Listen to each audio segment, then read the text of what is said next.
Welcome back. I always look forward to gathering together for a bit of fear and fright. This time around, we'll take a peek inside of a diary. Not just any diary, mind you, but one that I'm quite sure will give you nightmares. The story is called Pages from a Vampire's Journal. And luckily for you, there's garlic, holy water, and crucifixes in large supply here at the Nightfall radio show.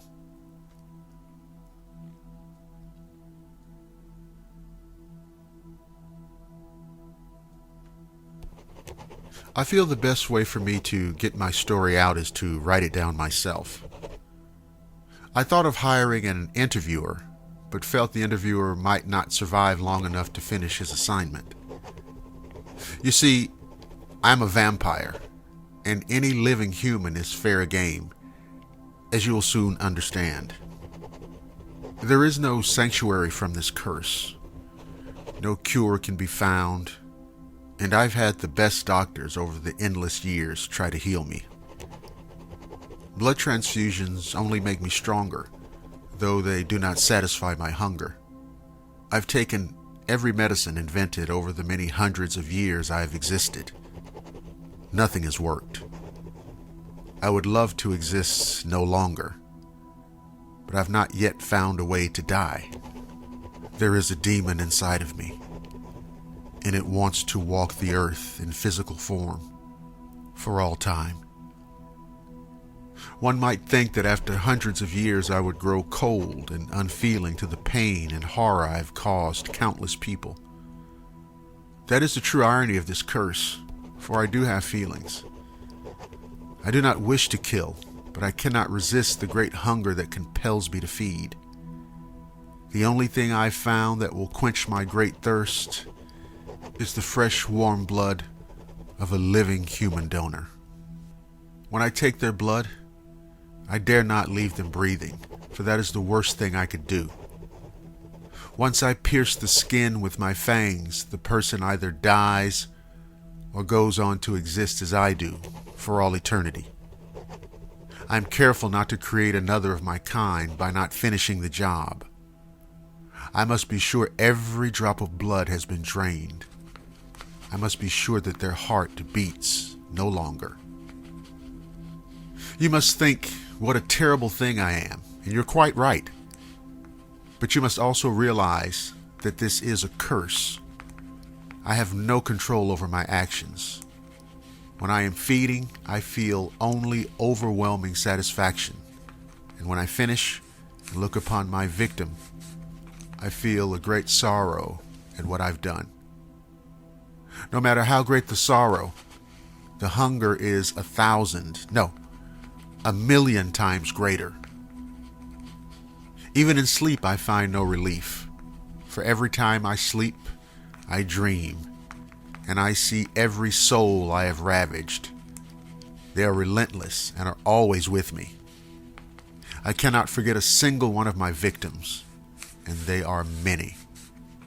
Each horrified face passes through my dreams one at a time until I awake from the nightmare into a true nightmare that my life or non-death has become. Now, if you will, I will tell you how I became one of the undead. I do not know when or how the first vampire was created. It is said that it was a spell cast by an evil witch on a poor, unsuspecting young man who shunned her amorous advances. It could have been someone who welched on a deal with the devil, or an alien that crash-landed on our little planet. As for me, I had a fairly good childhood, a loving mother and a hard-working father. The times were much different then. I had a job at 4 years of age, working beside my father. We were planting, weeding, and later harvesting for a local farmer. It was hot, tiring work, but I was with my father, which made me very happy and content. By age 14, I took a liking to smithing and took a job with a local blacksmith. I was in charge of keeping the fire going and the cooling bucket full of water. Every day at about 2 o'clock, Mary Armstrong would pass the blacksmith shop and peek into the open door.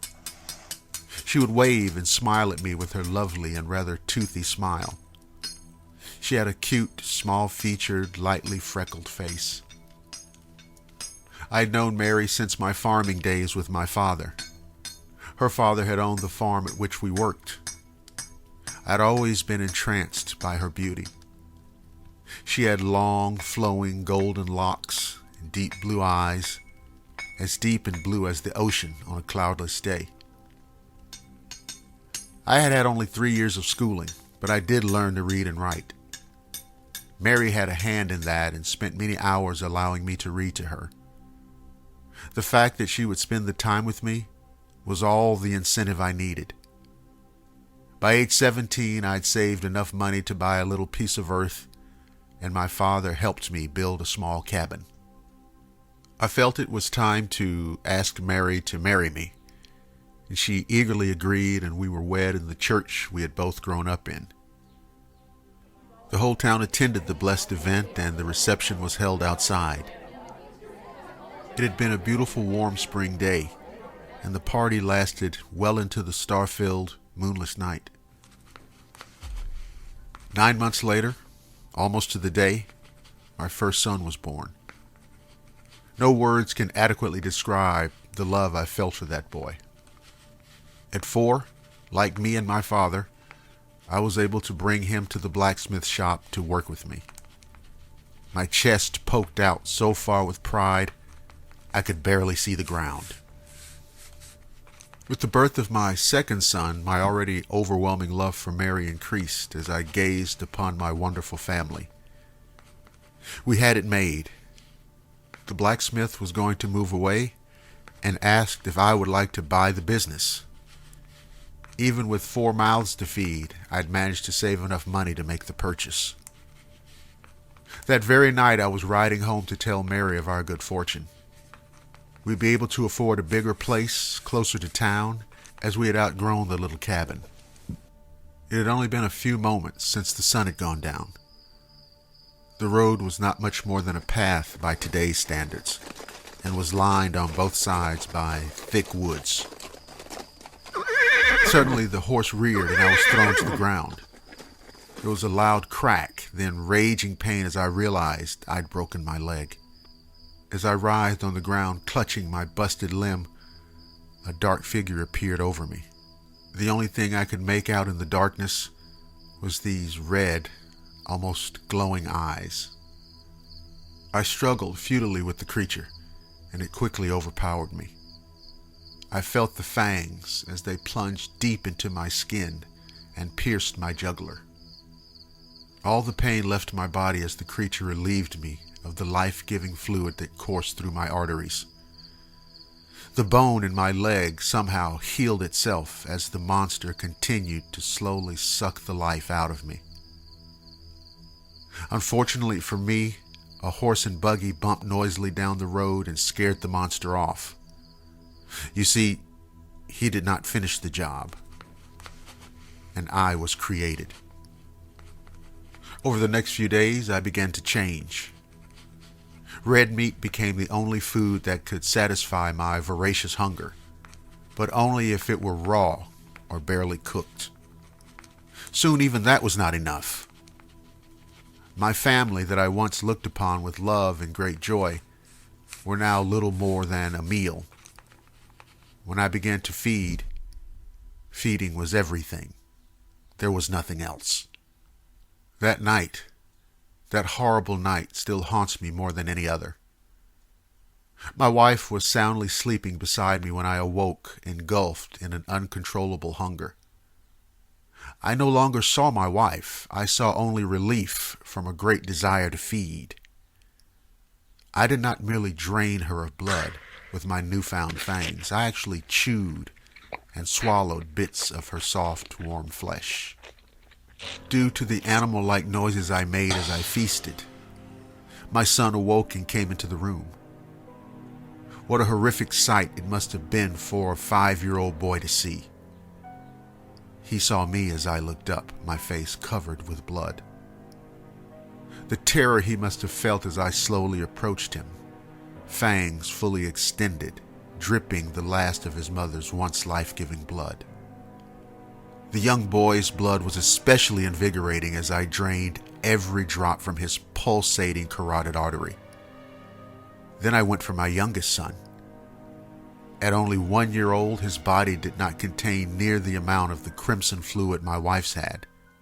It seems though, the younger the better, as I quickly sucked down what little blood his small body had to offer. Only after I'd finished feeding was I able to realize what I had done.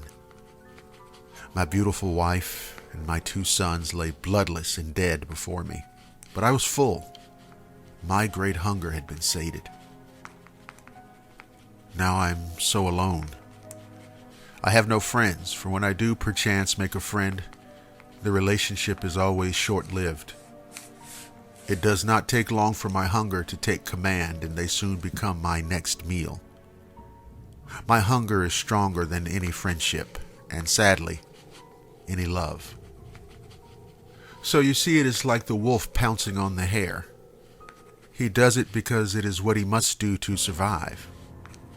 He has no malice towards the hare, but the urge to feed is tremendous. I've tried to fight it, but alas, it is impossible. When darkness falls, I must begin the hunt. Now, like the old lion, I have grown weary of the hunt. I no longer wish to go out into the world in search of prey as I once did. Hidden in the words of this story is a code which allows me to contact your mind. If you have read this story exactly as I've written it, you can at any time come under my control. You will be compelled to come to me whenever I call. I've tried this before on a much smaller scale, and I have found it to be quite effective. I'll be seeing you.